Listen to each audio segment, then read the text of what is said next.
Hi, I'm Dr. Jerad Gardner, and I wanted to take some time today to talk about coronavirus, COVID-19. I've been sharing some links to stories on my Facebook page and to my Twitter account, but I realized that a lot of people watch my videos on YouTube. And also, for those of you who are medical, you know how serious this is and that this is going to be a really big problem for the world. I think non-medical friends and family, especially here in the United States, I know a lot of people feel a sense of fear and panic, but also they feel confusion and they wonder if all of this is kind of overblown. So I want to explain this kind of more for lay people, and also to talk about what decisions my wife and I have made for our family, for our kids, and what we want to do to help play our part in this. And also how I explain this to my kids. My kids are young, right? So here's the breakdown for people who are non-medical. The problem is coronavirus. This new coronavirus is a new type that humans have never had before. It started in China and it's spread all over the world now. There's, I think, currently about 130,000 known cases that have happened so far. The problem is that there is probably a lot of people out there that have it that we just don't know yet and have not had the testing. And so because of that, the risk is that it's spreading around in the community from person to person. So the basic breakdown is that what this causes is that the majority of people, something like 80% of people, I think, have relatively mild symptoms. You know, it's mild flu-like or cold-like kind of symptoms, more like you get fever, cough. You don't feel good for a couple weeks. The problem is that about 20% of people have more serious problems. And I want to add a disclaimer right here. I'm a pathologist. I study disease, but my focus is on cancer, skin cancer, and rare bone and soft tissue cancers. I'm not a virologist. I'm not an expert in microbiology. I studied it in residency, but it's been a long time. I'm not an epidemiologist. I'm not an expert on coronavirus, but I am a doctor and a scientist and someone who can read the literature and the data that's out there and make a logical, evaluation of it, I think. So that's why I want to share my thoughts, because I know a lot of people have asked me about this, people from church and school and friends and neighbors. And so I wanted to make this available publicly. So the problem is that most people that get this are going to be fine. They're going to feel sick. They're going to get better. But a subset of people are going to have a lot worse problems, like shortness of breath. Some people to the point of needing to be in an intensive care unit and needing to be put on an artificial breathing, on a ventilator to breathe for them. We have ventilators. We have great healthcare in the United States. The problem is that this virus is spreading to so many people. And if 1 million people get it and 20% of those people need to have ICU care or need to be hospitalized, in 1 million people, that's only a small fraction of the number of people in the United States. What if 50 million people get it? What if it spreads to that many people and 20% of those people need to go to the hospital? The fear that I have, and that most doctors have, is that no matter how good our hospitals and health system is in the United States or any country, that's just too many people sick at one time. And there won't be the ability to care for all those people. That's the fear, okay? And I'm speaking on behalf of myself, not on behalf of my hospital or any other hospital. I'm just telling you, these are my thoughts and concerns based on what I've read, okay? And you know what? Just a week ago, or a week and a half ago, I was at a medical meeting. I thought, this stuff about not shaking hands, this is a little bit of overhyped, overblown. It's not that bad. It's not that big a deal. It's something far away happening in China, probably not going to affect us. I was wrong. I was so wrong. I was arrogant and wrong. I'll be the first to admit that. I thought it was overhyped and overblown, but I've seen what's happened in just a little over a week, how incredibly rapidly this has spread. A week and a half ago, I was talking to a colleague from Italy. There were only a small number of cases there. There's over 12,000 cases in Italy now, and close to 1,000 people have died. And the reason that people are dying, or at least one of the reasons, is that there are too many people that need ICU support and a ventilator, and there are not enough doctors and ICU rooms and ventilators to take care of all those people. So my medical colleagues in Italy are forced to make a really, really terrible choice now. They have to decide who they can treat and take care of and who they have to leave to die, basically. And as a doctor, that is like our worst nightmare. We swore to take care of sick people and to do everything we can to help people. And when we have one patient that we can't help, the feeling of helplessness is so terrible for doctors and other medical professionals. When we have only one person that we see suffering and we know we can't do much for, to see numerous people, I mean, this is like battlefield, like the wartime battlefield triaging, where people have to decide who can be saved and who can't. What we're trying to do is avoid getting to that point, if at all possible. It may be too late, I don't know. But what I know is that it is, if we wait until things are bad like that and then decide to be serious about it, then decide to not go on trips and not go to meetings and not go to school, if we wait till it looks bad, it's going to be way too late. So right now, if you're out and about, other than the fact that everyone's afraid and panicking, it looks fine. You don't see people sick or dying on the street or anything like that, because right now the virus is out there, but it takes a while to make people sick. The incubation time is kind of long. From what I've read, it's something like 5 or 6 days, maybe it's even more than that. But some people get the virus and become infectious and start spreading the virus before they feel sick. And it can be days or even up to a week or so. And then as people get sick, they slowly get sicker and sicker. It's not this rapid thing where you get sick all of a sudden, like say like influenza is sometimes a more rapid onset of sickness. This is a slower progressive worsening until people get to the point in a couple weeks time, maybe, that they're not able to breathe and then they go to the hospital. So the problem is that in 2 weeks, this may be where we are in the United States. We may have tons of people that need to come to the hospital, and we risk that the system could get overwhelmed. And what that also means is that even for people that are sick from other things, not from coronavirus, that the system may not be able to give them the care they need. And from the reports I've read from Italy, that's what's happening there, is that they've basically made a document. The doctors have all come together to decide ethically, how do we decide who we should prioritize giving treatment to, and who we have to say we can't help them, or we can't do much to help them. And they have to make that decision, and that's a terrible decision to have to make. But unfortunately, when there are more people sick than there are resources to care for them, that's the problem, and that's the decision that has to get made. And it breaks my heart to read about that and to think about that, and it's just a terrifying thing. So I'm not making this video to scare you. I'm making this video to make you realize this is really serious. This is not just the news and the media overhyping this. This is not just doctors being paranoid. This is us seeing what's happening in other parts of the world and recognizing if we don't do something now, today, do everything possible, we could be in that same boat. And it would be a terrible place for our country to be, for any country to be. So what can you do about it? The thing I did is my wife and I decided to take our kids out of school. Before the schools even decided to close, I told the school, I think that you should close. I think every school should close. We should stop classes. We should do everything we can to what people call social distancing, keeping people away from each other. Not everyone has that luxury, right? Some people have to work and have to be around others, either because they have a job that's essential, like I'm a doctor. I still have people that have cancer that need to get diagnosed, and I need to be here to do that. But here, I'm sitting in my office alone. There's no resident or student with me today. We've sent our students home. Our students are not working, our medical students. Our residents, we are trying to minimize and let them work from home or work separately at different microscopes, not with us. My boss made an amazing decision early on that we're going to prioritize separating people, cleaning everything, minimizing how many people have to be here.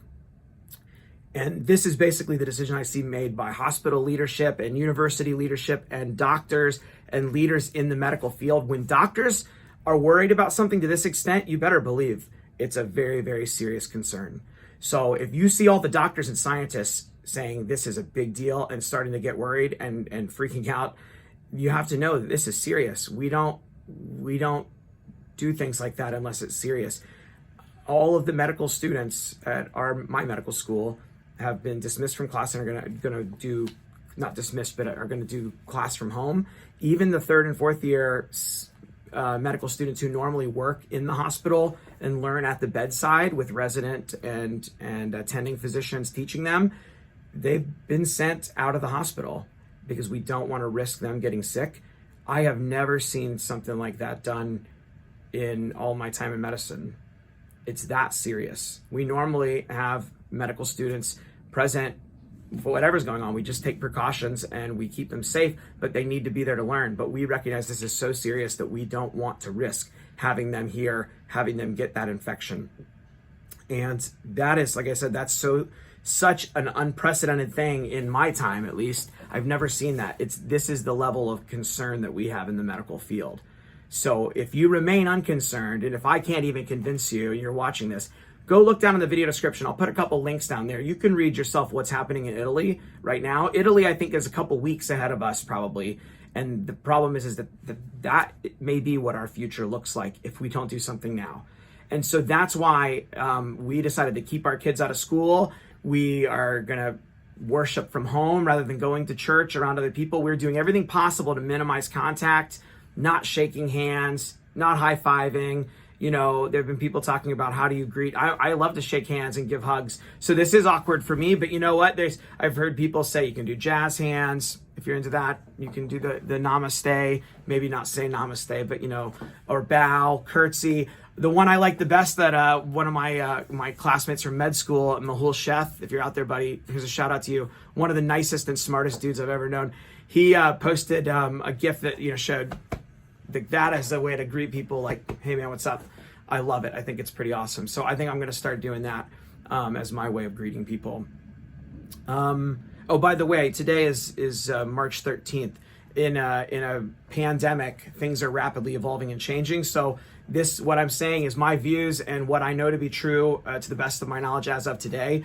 In a week, who knows? Things may be very different. So if you're watching this after today, take that with a grain of salt, and always do fact checking on anything I say, of course.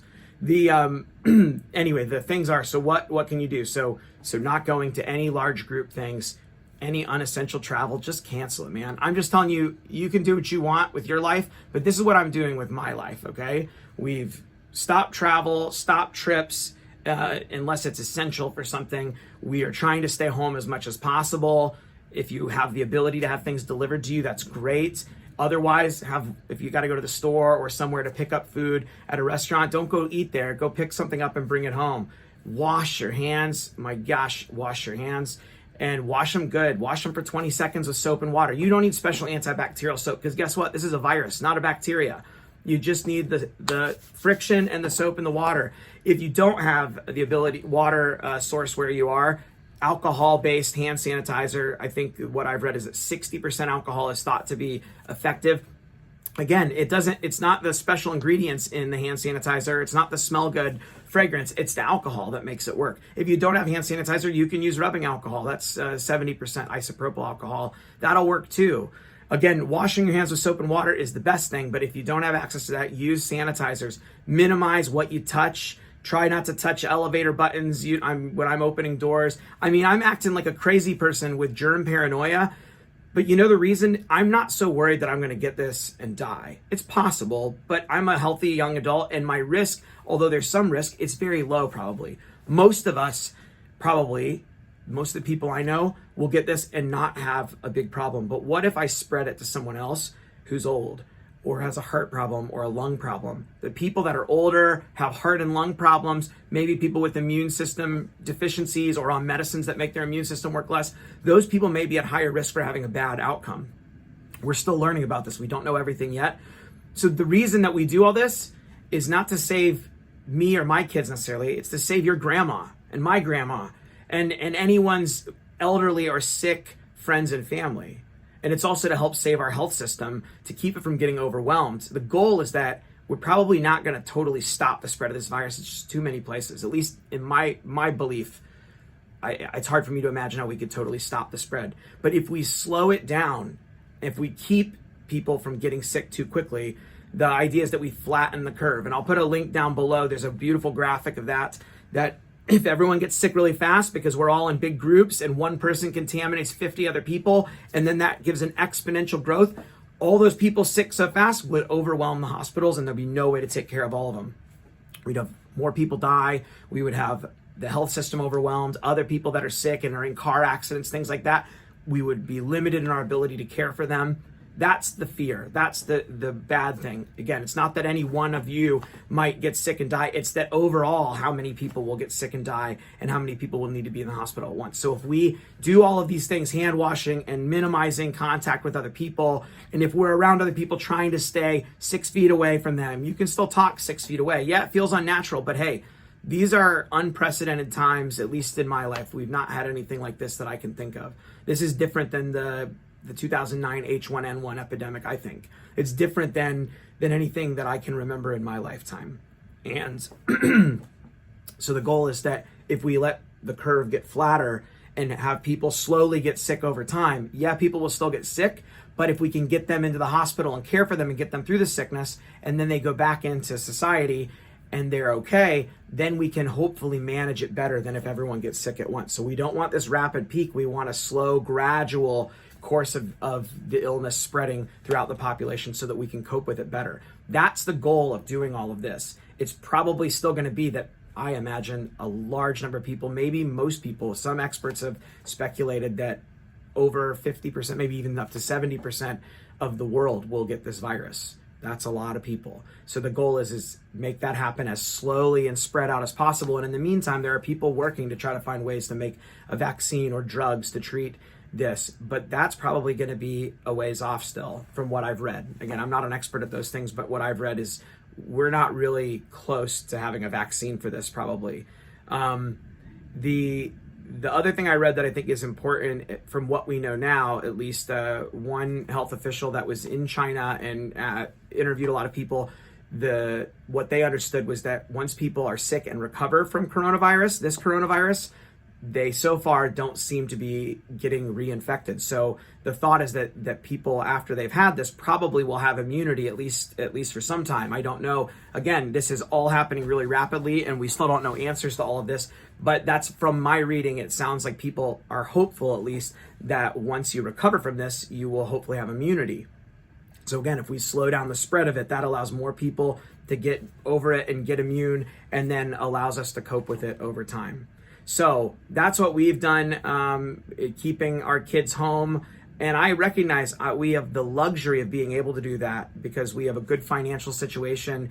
We're very blessed in that way. My wife is a part-time physician right now, and she's able to cancel extra clinics to minimize risk for patients coming to clinic for anything unessential. And she's able to stay home with the kids most of the time. And between that, we're able to make things work. I recognize that not everyone has that luxury, that some people have two parents that are working really hard to just try to make ends meet.